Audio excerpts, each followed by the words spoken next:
times. You gotten any bigger yet? Come on. Get bigger. I don't have a cord. Huh? I gave it to you over there. Nice up. That was not. I handed it to you over there before I came out. No, Jen signed off on it. Yeah, but that's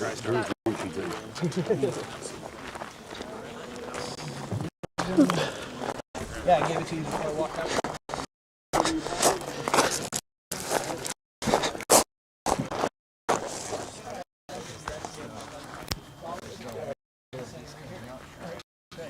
Dog, you said it on the t-shirt. I handed it to you. That's nice. There's no crosswind at all out there. Okay, what was the airspace today? 8,000 like usual. 8. But I do hear an airplane, so hold dog. Oh, who cares? The FAA cares. That's who. Pilots.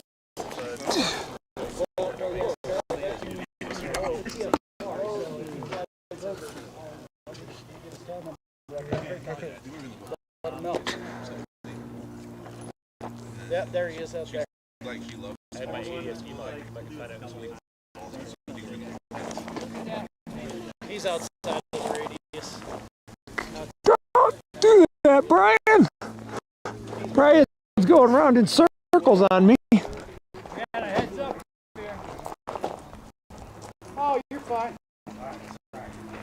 Watch out in the crowd back. Heads up!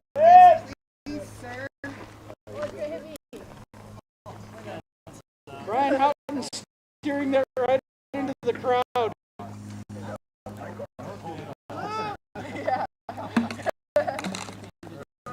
Perfect, man. Wow. So much better now.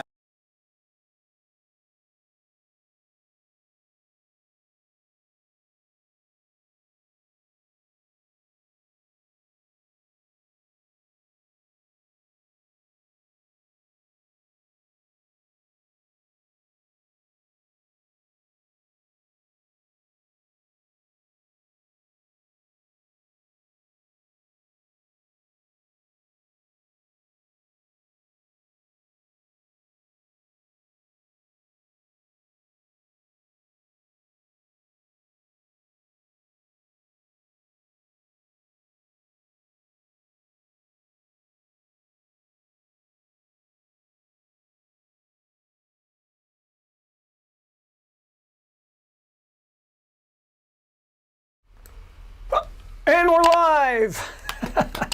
Caught you off guard there. The countdown clock was still going. It's because I started a little late.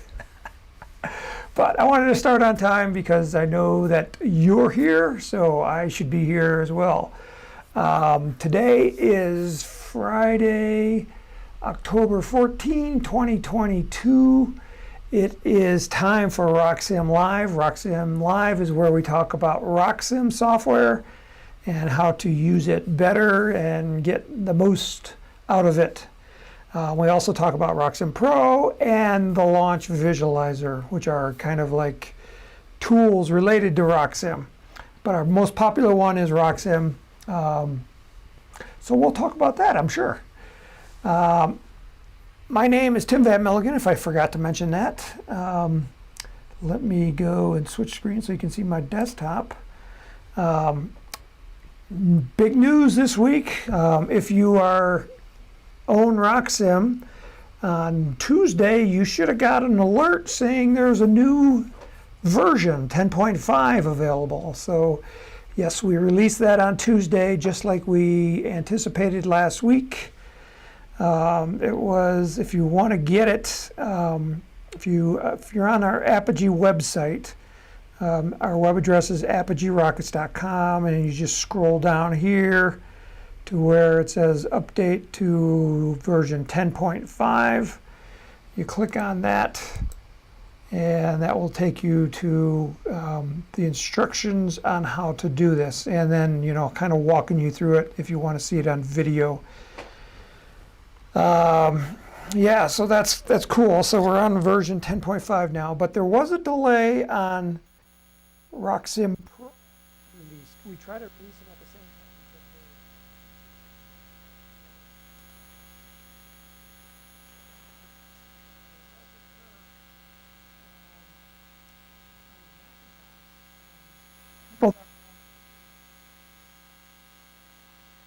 Which is pretty old already, because I think they're like 3 operating systems newer than that now. But now some of the older ones, you know, whenever Mac releases a new upgrade, it breaks things, so then we fix it, and then we find out that our fix doesn't work on the older ones. So now we have to fix the older versions. So, and this is RockSim Pro, and it has specifically to do with the launch visualizer. The software itself runs just fine, but the visualizer, because it interacts with the internet, there's a lot more complications to it. So it's a little bit late coming out, and as soon as they get that fixed, we'll release that. What's going on? What else is going on? I got the chat over here. Wow, we got a lot of people in the room already. We got Carlos K. from Marietta, Georgia, Kevin's Models and More. He's giving us an applause. Thank you. Chris Swainston from Golden Valley, Arizona. Johan from the Netherlands.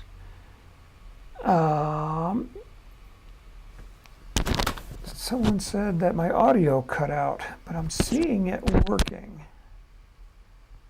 Huh. Okay. And we've got our first question already. I'm looking at a monitor over here, monitoring the chat, because this is live. So if you have a question on how to use RockSim, RockSim Pro, or the Launch Visualizer, go ahead and type that into the comments, and I will get to them. I don't have an agenda other than what you bring to me, your questions. This is about you and how I can make RockSim more valuable to you. So, like I said, Carlos has the first question. Any RockSim hints for a mean machine where I drilled a lot of holes in the coupler to reduce weight? Weight and balance of the whole body tube. Should I override each coupler's weights? What's the best practice? Okay, we can get to that question. But yeah, the best practice is probably just use a mass override on each of the components. So when you add a coupler, let me bring up RockSim. So this rocket right here, if I zoom in, it looks like this component right here that's highlighted. If I go to the Rocket Design Components tab, this will bring up the parts tree. And when you click on it, it will tell you what that part is that we're clicking on, and this is a tube coupler. So this is what Carlos was asking about, is if you have a tube coupler and you drill a whole bunch of holes in it to make it lighter, how do you account for that? And like what his suggestion was is to use the mass override, and that's exactly what I would do. I would go here to mass override on the component, which is the coupler, which is that one right here. You open that up, and then you can use the mass override, and this one is already set as a mass override. So if I uncheck it, it will use this value. This is the weight that it's calculating, but by checking the checkbox, it says, hey, force it to use that. And then you get this little message right here that says the mass override is on, and then it's going to use that mass. So you might notice that here in RockSim 10.5, what's new is all the mass objects are now designated by a circle, kind of like a sphere, kind of like a lump of clay, because they don't really have good geometry, but they are a mass. So we're kind of designating them as a lump of clay. So anything that you can put into the rocket that you're not sure of the shape, things like shock cords, which are long and skinny, but you roll them up and the shape just goes away. Clay nose weight, electronic payloads, Action figures, people put in little action figures for payloads. That would be a mass object. Other things like parachutes are represented by a cylinder. Streamers are the same thing. So, but anything that's designated as a mass object is now a circle, and in 3D it's a sphere. So I can show you that. So if I click on this mass object here, and this says it's a 400 milliamp hour LiPo battery. If I view it in 3D, you'll see that it's a sphere. And see, it's that dark blue sphere right there. And here's my parachute. Oops, I'm clicking on the tube, not the parachute. Oop, cancel. Parachute. If I click on that, my computer's acting a little slow today. Hopefully that's not going to be a problem. Okay, so that's the new features in RockSim 10.5 that you now have. Okay, so the reason I brought up this rocket here is somebody just sent this to us probably less than a half hour ago. And they want to troubleshoot it. Well, because what does he mean by troubleshoot? So he sent it, and he's got a million simulations here. Some of them work and some of them don't. But the last one that he flew did not work, and we can tell that by the symbol here. It's just a rocket with an X by it, which means it never left the launch pad. If you have a parachute, that means it went up and the parachute deployed, and there's a little arrow inside the parachute that tells us the direction that the rocket was traveling when the parachute opened up. So this parachute was, it opened up when the rocket was coming downwards because the arrow is pointing down. But this one is, what happened? Why didn't this rocket launch? So, so you can reload a simulation to do some troubleshooting. So with your mouse, right-click on any simulation, and then you can do edit or load engines. The difference is load engines is use my current values for the flight simulation, like wind speed and temperature and launch angle, everything like that. So use what I currently have set. If you use edit, it loads the engines, but it will show what values were put in for the simulation preferences, like launch angle and wind speed and wind direction, things like that. So I just chose edit, and so then it brings it up, and then I can see what was chosen here. So on this particular flight, he's got a G74 in the middle, and it's a 0-second delay, and an F50 and an F50. He's got the parachute coming out at max ejection delay. And so when is that going to come out? Well, if we look at this number right here, it tells us how many seconds after burnout that will deploy the parachute. And this is going to deploy it at 0 seconds. So as soon as the rocket takes off and burns all of its propellant, boom! It's going to throw out the parachute. It's kind of like going down the interstate at 200 miles an hour and taking a parachute and throwing it out the window. You haven't slowed down enough. So that's going to be a bad situation right there. So that's what he had for flight events. Starting state, he had 36-inch launch rod pointed straight up, and I can see that from the launch angle here. Launch conditions, oh, he's up high. He's at 6,700 feet above sea level. So that's probably somewhere here in the mountains. And then he's got some variable wind between 5 and 10 miles an hour. We don't know what RockSim's going to, it's a random number. It's going to pick between 5 and 10. It could be anything. But on that particular one, you know, again, the rocket has zeros across the board, so something's going on. So let's see if we can figure this out. But first, let me go and adjust these engines here. So let's make it, I'm going to do a custom.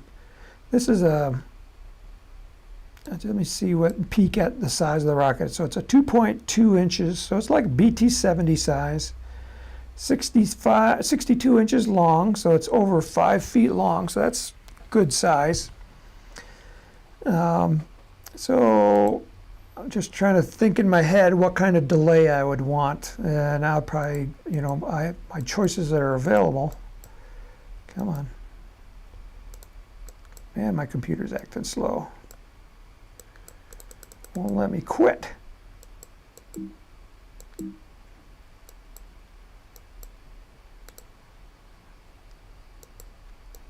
Yeah, something going on. I got something else going on in the background. Oh man, I got to force quit to get out of this.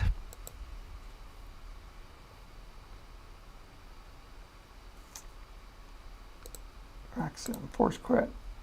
Force quit. All right. Let me see what else I got running in the background. Force quit all these other programs. I don't need them. Preview, I don't need. FileZilla, I don't need. Illustrator, don't need. Photoshop, I don't need. All these other ones I need, so I better not quit any of those. So let me start it up again.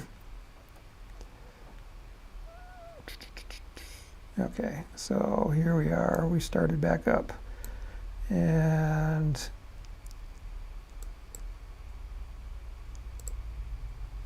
let me close that. Okay, so this was the motor, or the rocket. Okay.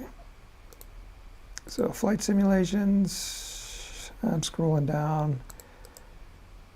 Edit that, so it loads the engines. Okay, so now we got a 6-second delay, and these two are plugged. So that works for me. See if anything else changed.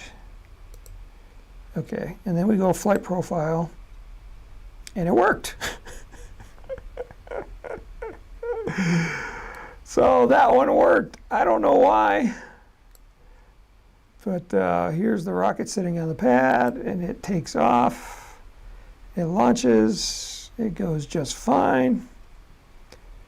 Okay, so the parachute came out a little early because it was dragging it behind as it went up.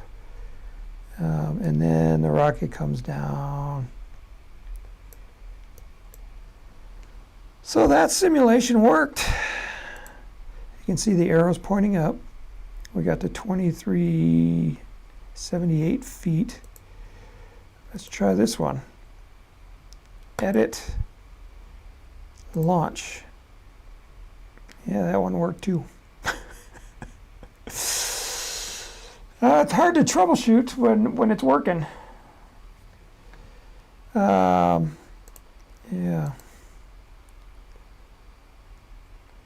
It's a nice rocket though. It's I like it.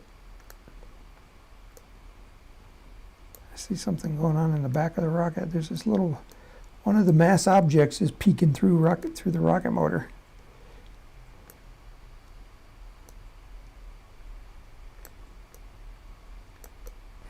Interesting. Well, I can't fix that.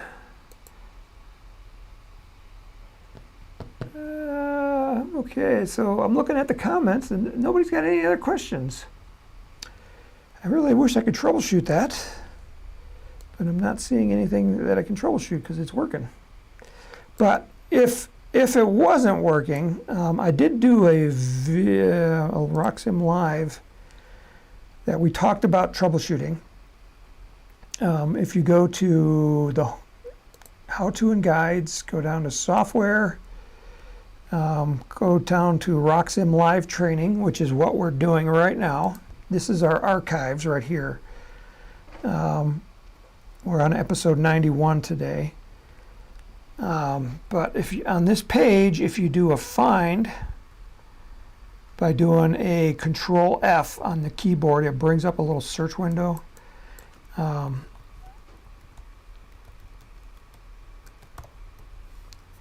There's 11 times we've talked about troubleshooting, and this one was episode 85, a design that doesn't load in the launch visualizer, troubleshooting a design that doesn't go as high as expected, troubleshooting the differences between weight in RockSim. Okay, here's one, episode 53. So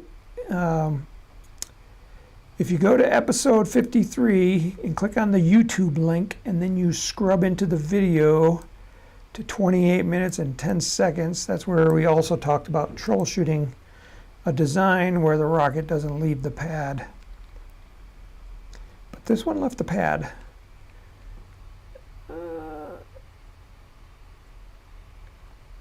Okay, Carlos says, I bet that blue circle in the back is set to be at the base of the owning part. All right, let's take a look, Carlos, I'm sorry.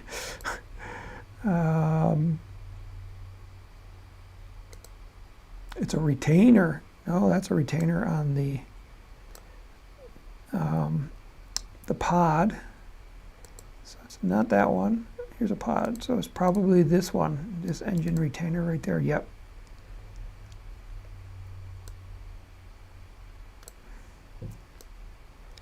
So there it is. And nope, it is specified from the front of the owning part, but it is moved all the way to the very back, and I can tell that by this slider. It's moved to the very back of the rocket. But what Carlos is talking about is you can specify the measuring location of parts. So this part right here, this mass object, it's 34 inches from the front of the owning part. And my guess is the owning part is a body tube. And it's this body tube right here where my cursor is. And then the front of it is right here. And so it's 34 inches from the front of that. But you can change it from the back, from the base. And now it's 0. And so now it's measured from the base of the owning part. Which is right here's, it's hard to see the tube. Let me show the tube. I can look in the parts tree. Oops, sorry. It jumped on me. So here in the parts tree, what this is attached to is this body tube right there. So if I open that body tube, and if I can just barely see the blue right there. What I like to do is to change colors so that everything is not blue so we can tell things apart. And so now we can see that that's the base of the owning part right there, and the M for the mass object is right in the middle, which is good. It's fine. You can do that. That's probably where that retainer would be. So that's a retainer on the back of the rocket. Save your changes? No, I don't care.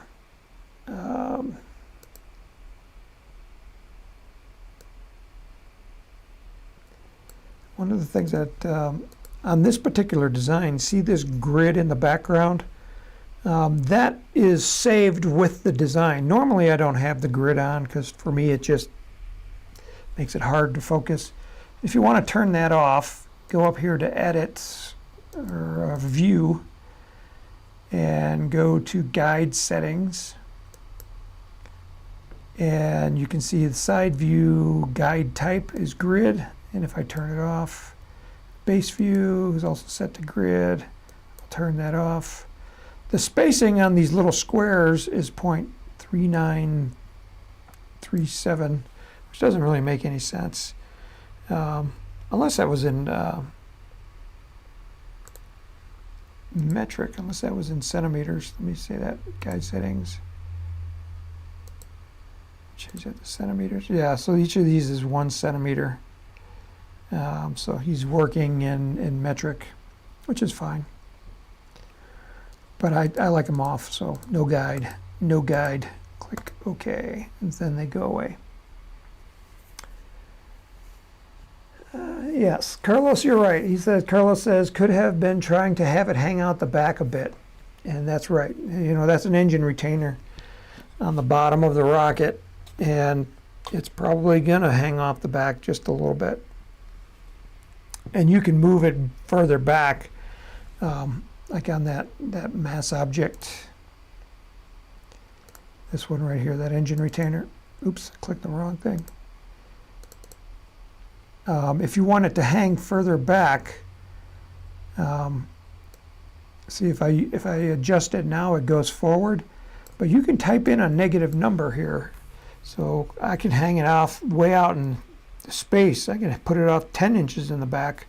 See, now it's way back here, which normally you wouldn't do, but it is possible.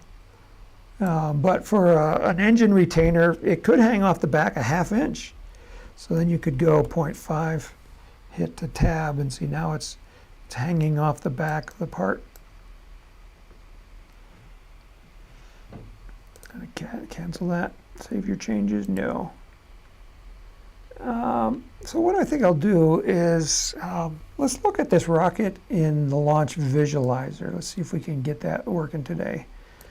My connection is a little slow, but why not? So the launch visualizer is in the browser, so I need to open up a browser window. And if I go to rocksim.com, this will bring up the launch visualizer. Let's see how fast it's going to load today. It doesn't seem terrible. Okay, so I need to log in. So you go here to log in. And I'm going to log in using my password. Okay, so now I'm logged in. And I'm going to upload a new design. And then I'm going to find the design on my desktop, because that's where I had it saved. So here's my desktop. There's that rocket. And I'm going to upload it.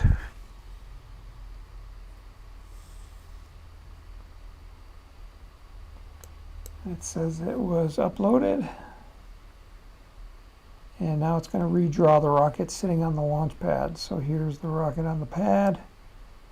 And I rotate it around and you can see it in 3D, just like we saw it before. It's a nice looking rocket. Let's pick a launch site. You know what I want to do? I want to pick a new launch site. I just got a message from the NAR today. They sent out their NAR their monthly publication. Where did it go?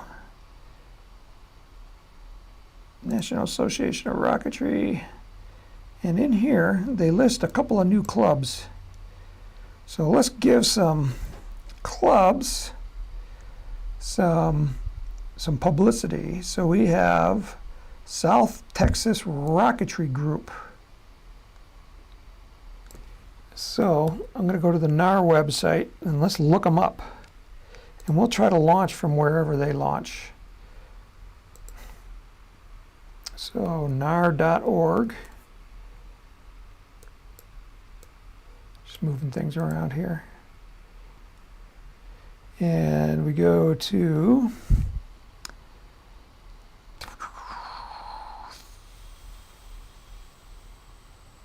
I'm looking for clubs, local clubs. NAR club locator, actually. And it was South Texas. So let's pick Texas.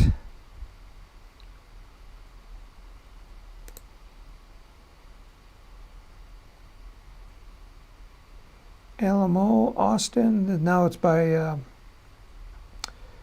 should be, there we go, alphabetical. South Texas Rocketry Group.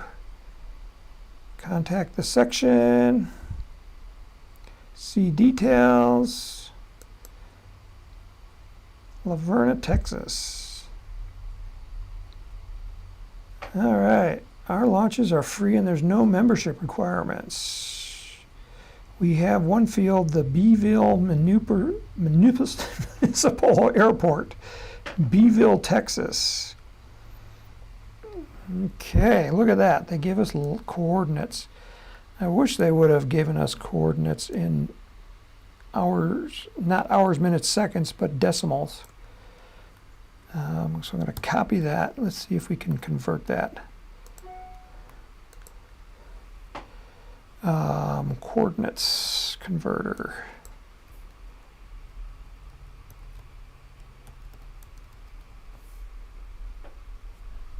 To decimal.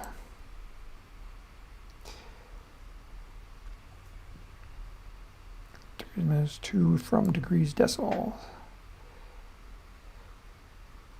Shoot, look at that. Okay, so it's down, I don't know, you can't see it on the bottom of my screen, but it's, I'll make it a little bit bigger. And we'll show you how to convert that. So that's the coordinates. Shoot. So 28 degrees, 22 point.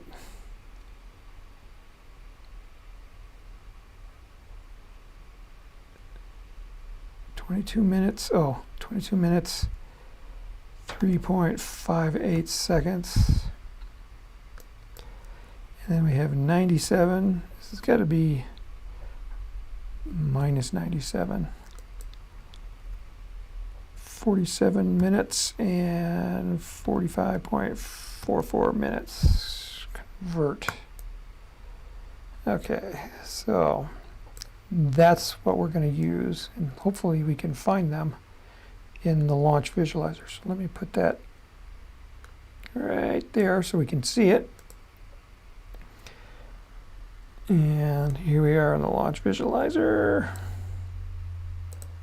So I'm going to copy that, go to the launch visualizer, and then copy that,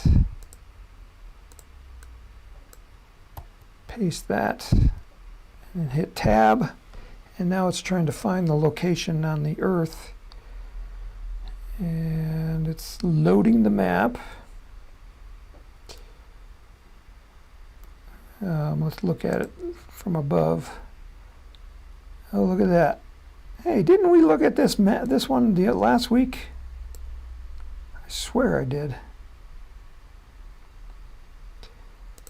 Look at it in 2D. So here's the point, but that point is up in the air, 5,394 feet.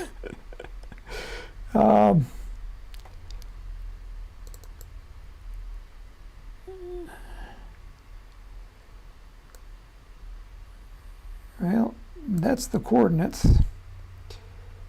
2367,661. Confirm launch site. Okay, yeah, that's pretty close. We're at 173 feet above sea level now, but now we're on the ground. All right. So this is what was the name of that rocket club again? South Texas Rocketry Group. So anybody from South Texas, we're launching your site today. I bet you this is a lot of scrub. This looks like cleared ground right here. That's definitely brown dirt. But all this over here kind of looks like they cut, roads into there. These probably are lower, kind of small trees or bushes or something. Interesting. All right, so we're going to launch this rocket. So the starting state is straight up. Let me give it the wind. Up Wait a minute, the wind. Steady wind, and let's make this 5 miles an hour. So it's got a little slight breeze. And I'm going to go to my data.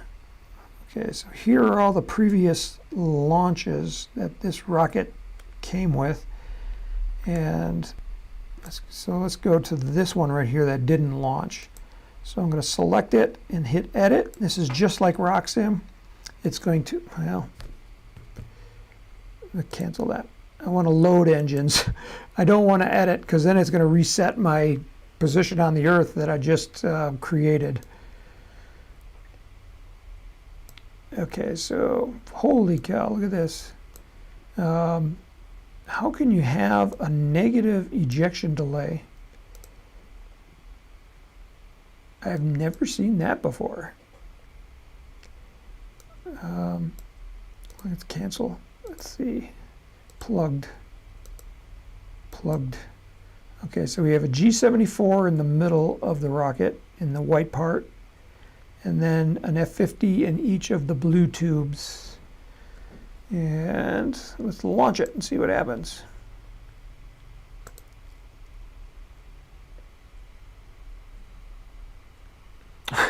There's a snake in my boot, says Carlos.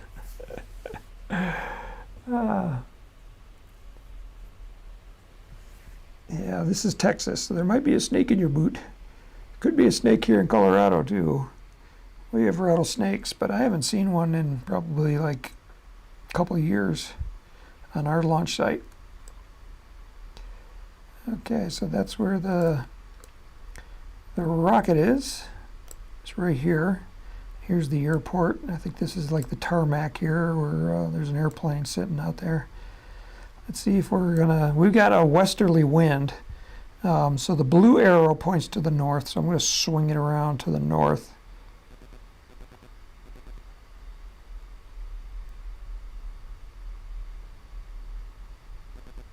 Oops.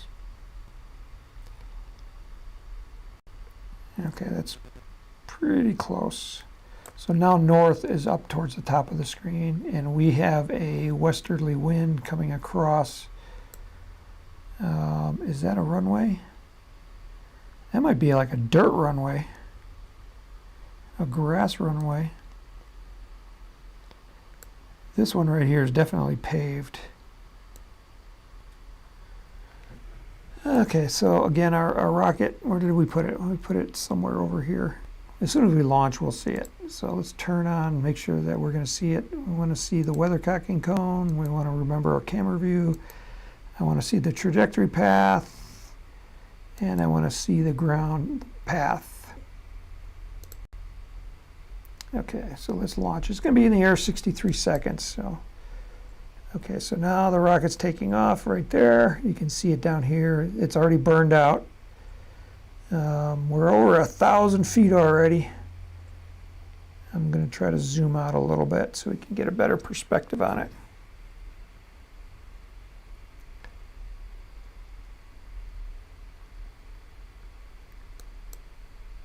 Okay, I'm going to switch to a trajectory view, so it's going to swing things around just a little bit. So now it put north this way, so I'm going to spin north back around. Oop, too far. I almost went 360 degrees.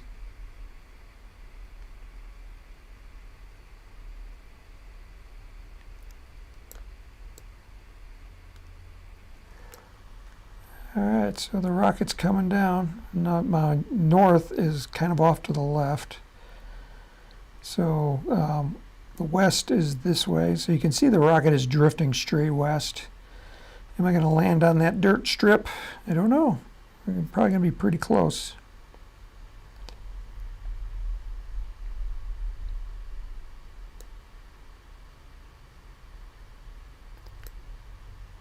All right. Yeah, we're going to be like really close. So I'm going to pause it here when we get to the end. Oh man, we landed right in the middle of that runway. Yeah, just about right off the edge of the runway.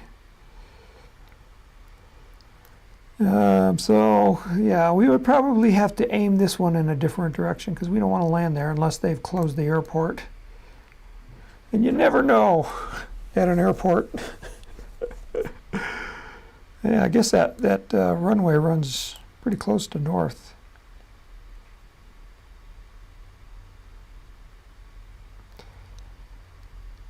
Not quite north, a little bit off to the northeast.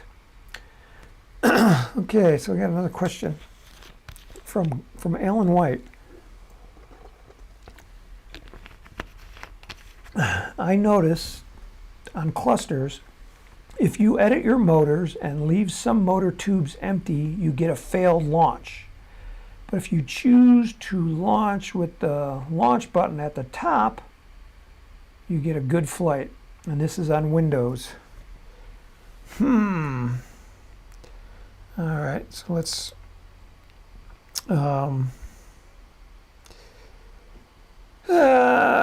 we'll close the launch visualizer. Okay, so let's go into RockSim. Okay, so this was a cluster. If you edit your motors and leave some motor tubes empty. So let's go edit, prepare for launch, and we'll empty one of these. So to empty a motor, you highlight it and then just say clear selected. And so if you look at the back of the rocket right here, one of them is empty, one is full. Like right there, that one's fine. And you get a failed launch. So let's launch. It did something. This was 2378 was the first time, and the second time with one motor out, 1521. So it did go somewhere. It went up in the sky. Let's go to launch right here. Yeah, that worked too. Let's go flight profile. So I launched 3 different ways, and all of them worked. So now this one here, I should have done this in the launch visualizer.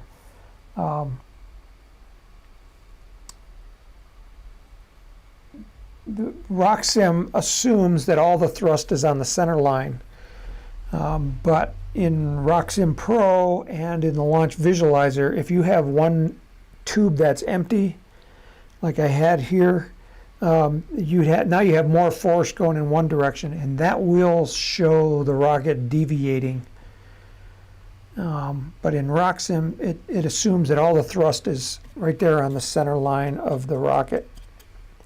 You know, all the thrust, no matter how far away the clusters are.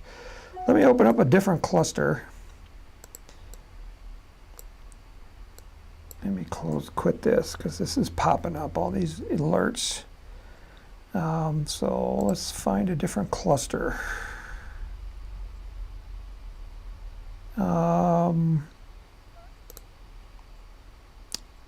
Let's see, we can go with the cluster duck. Cluster duck. And let's see, okay, so cluster duck, RockSim design. Open. Save changes, no. Okay, so this rocket is a yellow rocket, and if I rotate it around, you can see, again, this one has a mass object right in the bottom. We got 6 motors on the outside and 1 in the middle. And so let's try this. Load engines. Okay, so it didn't find them. What that message was it didn't find the Estes C6Q.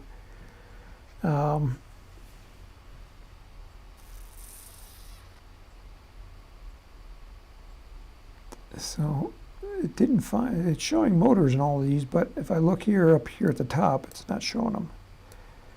But I'm pretty sure I know why. It's because It's probably these motors right here. So I'm going to clear that one.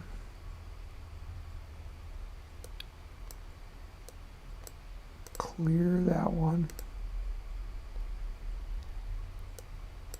And clear that bottom one. So now we have 4 motors in our rocket and 3 empty tubes. Deploy a maximum ejection delay. And let's do a flight profile on that. Okay, I could tell it ran the simulation and it only went 728 feet. I saw that it popped up just briefly right there in the last one. So we had D12.7 in the core and 3 C6 plugged motors on the outside. And yeah, that worked. Rocket's taking off. It's going up. Should arc over a little bit. And then the parachute popped out and now it's coming down. So, Alan, I'm not sure what you're seeing, but you said you're on Windows, and I'm not on Windows, I'm on Mac. So I can try it. If you want to send me your file, Alan, I can probably take a look at it. Yeah, I'm always interested in seeing if any new bugs are discovered. All right, we got about 15 minutes left. Any other questions? This is your time to ask questions. You get another sip of water. My voice is going today.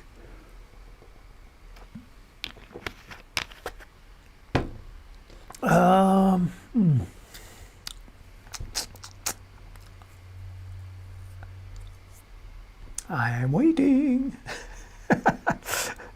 What else can I play with? What have I been working on recently? This past week, we released the Peregrine. And let me go here. I put it in my RockSim designs. The Peregrine Junior.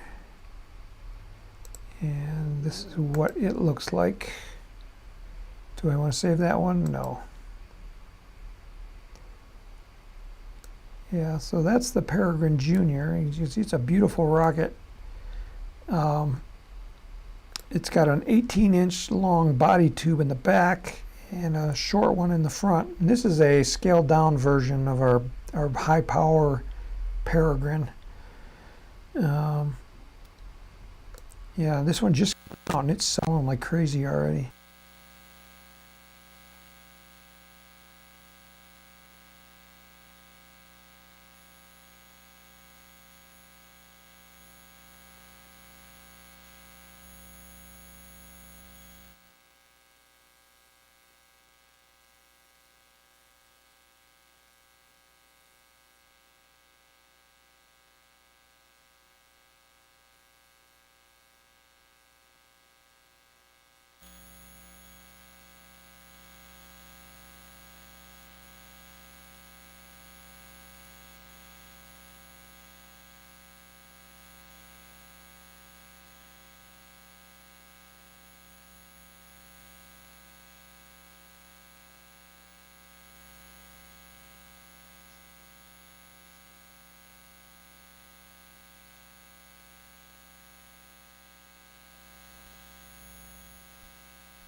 microphone.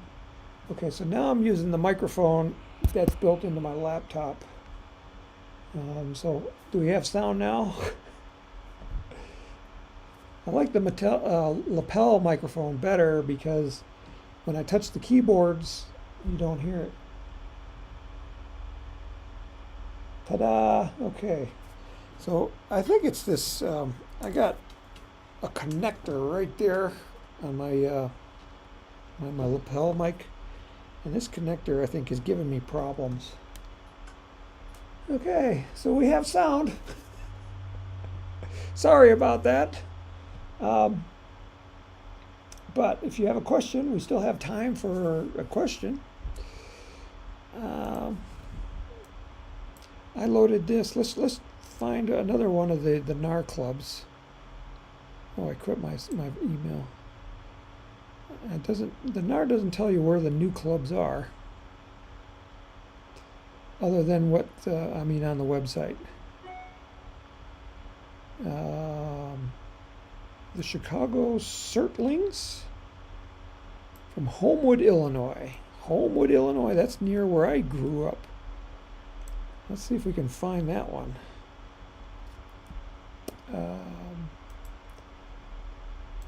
So that was in Illinois. Let's go back up a level. And let's go to Illinois.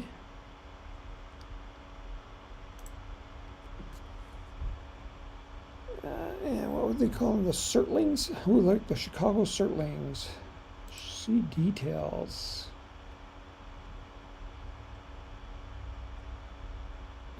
This is a private organization for the students, faculty, and friends of the University of Illinois, Chicago. Makes sense.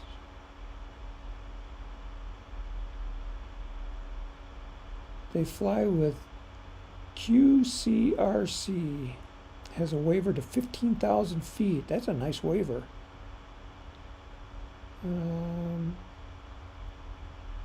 Christine Carter, Chicago Certlings. Let's see if they have a website.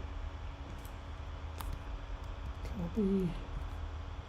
Let's open up in a new tab. Rocketry Club. NAR.org.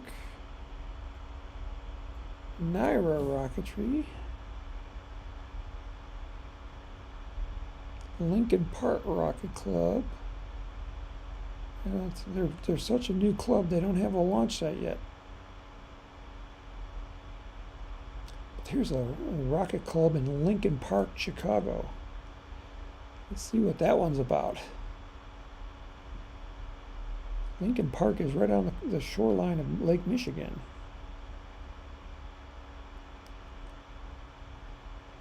I like exploring different rocket clubs. I like to see what people are up to. And they got a whole bunch of schools. Our Chicago locations. See, this is. We got one in Oak Park, Lincolnwood. Where do they launch their rockets from?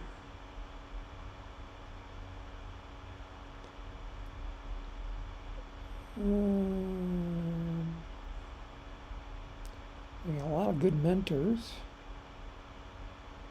About us, calendar. Nobody has any questions.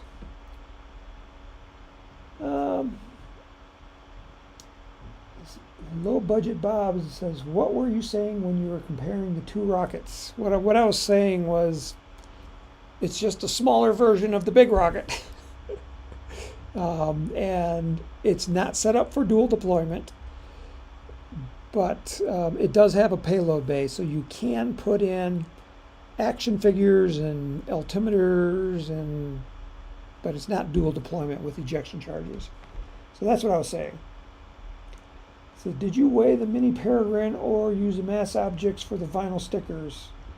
We use mass objects. Let me see. So if we go to the design components, I don't see any mass objects. Only mass objects I see is the shock cord and the parachute protector. But it's not to say that some of the parts haven't been set, you know, using mass overrides. But that's how I do it. As just because once you build the rocket, you paint it, and then you put the decals on, and then you weigh it. And then, so basically, you just, it's an after the fact thing. You know, if it doesn't match the weight of the actual rocket, I just throw in an extra mass object, and I call it paint and decals or anything like that. And then you just position it right on to make the center of gravity where it is in real life. So you just move that extra mass around until the mass balances at the right location. Yeah. No other questions? Okay, so we'll go back to these people. They do have a calendar.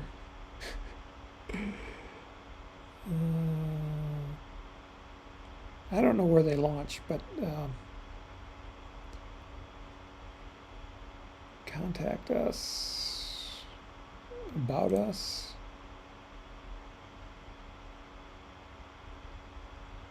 Looks like they got some really nice mentors.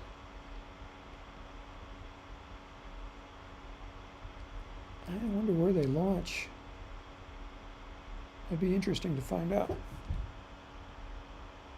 Anyway, so that was, let's look at another launch club here.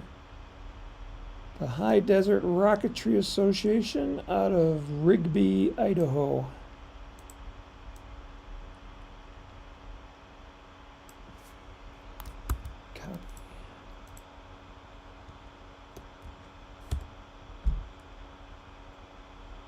They got a Facebook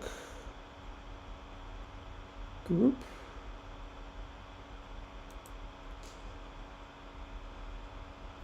I'm not a fan of Facebook groups, and you'll see why here in just a second.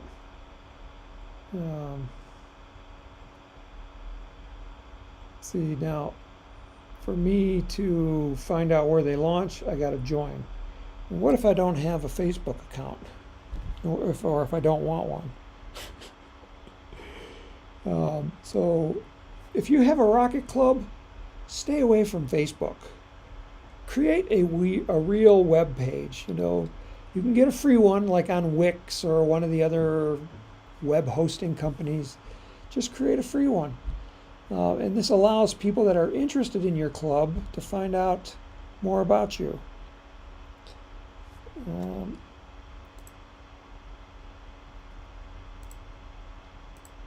Let me go back here, go up a level. Let's go to Idaho instead of Illinois. Idaho.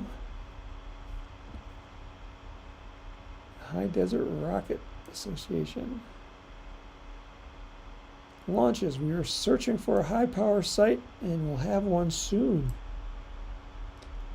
You can contact Jeremy Green. That's good. So that's another club that's starting out. Brophy Rocket Club out of Phoenix, Arizona. So let's go back here. I'm giving publicity to all these new clubs. It's great to see these clubs. Arizona. Brophy Rocketry Club. Visit website. Oh, look at this. I love that mascot. It almost looks like one of the Denver Broncos logo. It's got some Latin on it, which I have no idea what that means. Oh, it looks like they use the same photo as that on that other website. Welcome to the Brophy's Rocket Club. Here you'll find resources. If you're a student, click here to sign up. I got a video. Getting your high power rocketry license, how to simulate a rocket. I know how to simulate. We use RockSim. Let's see what they say. Open rocket, RockSim. Well, let's spell it right. R-O-C-K. A lot of people spell it wrong.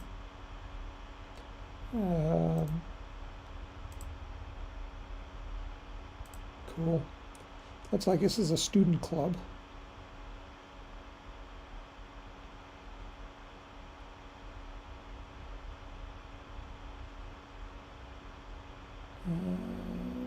What we fly. Rocket festivals. They've flown at the Bonneville Salt Flats. They went to LDRS in Lucerne, Dry Lake Bed. They also fly with Sarah, Southern Arizona Rocketry Association. I know where they are. They're a great club. They fly out near Tucson, I believe.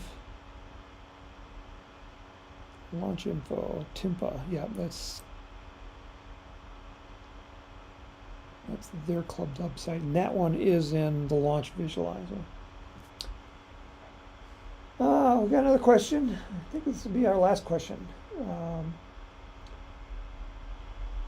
Low Budget Bob says, I don't have a Peregrine or a Junior, but I might have to put one of those on my to-do list.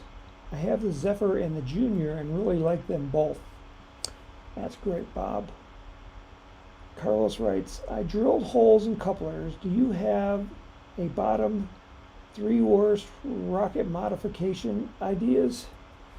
3 worst ideas for modifying a rocket? 1, removing the fins. The absolutely worst. These all have to do with stability. Number 2 is making the rocket really short. Again, affects the stability. And then 3 worst modifications. Putting big fins up on the nose cone, because that again is destabilizing. So I don't think there's a lot of things I wouldn't try, but you have to make sure your rocket's going to be stable, and so that's the first criteria. Safety is always most important. And then once you do that, then you can